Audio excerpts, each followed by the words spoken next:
আমি আদেশকে ভালোবাসি। তুই ভাবলি কি করে মধু, আমার মতো সুন্দরীকে বাদ দিয়ে আদেশ তোর মতো একটা ভিখারিকে বিয়ে করবে? রূপ নিয়ে এত অহংকার করিস না গীতা, টাকা থাকলে আমিও তোর মতো সাজতে পারতাম। ও তাহলে তুই সাজার জন্য আদেশের মতো একটা মালদার ছেলের পিছনে পড়েছিস? এই কি হচ্ছে, তোমরা এখানে ঝগড়া করছো কেন? তুমি এসেছো আদেশ, বলো আমাদের দুজনের মধ্যে কাকে তুমি বিয়ে করবে? ও তার মানে তোমরা আমাকে নিয়ে ঝগড়া করছো?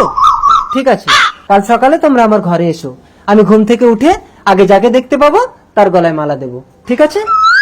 তার মানে আমাকে রাত থেকেই পৌঁছে যেতে হবে, তাহলে ও ঘুম থেকে উঠে আগে আমাকে দেখতে পাবে। ঠিক আছে চল, আমিও দেখবো আদেশ কার গলায় মালা দেয়।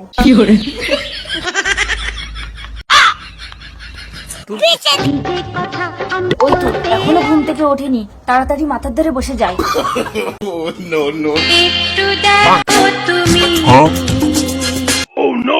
এই আমি আগে এসে মাথার ধারে বসেছি, আদেশ উঠে আমার গলায় মালা দেবে, তুই পায়ের কাছে বস। ঠিক আছে। তোমাকে প্রথম দেখেই এত ভালো লেগেছে, সেই ভালো লাগায় মনটা প্রেমে পড়েছে। আমি রাত থেকে এসে তোমার মাথার ধারে বসে আছি, আর তুমি উঠেই ওর গলায় মালা দিয়ে দিলে। তুমি ভুল করেছো গীতা, মাথার দিকে না বসে তুমি যদি পায়ের দিকে বসতে, আমি ঘুম থেকে উঠে আগে তোমাকেই দেখতাম, তাহলে তোমার গলাতেই মালা দিতাম।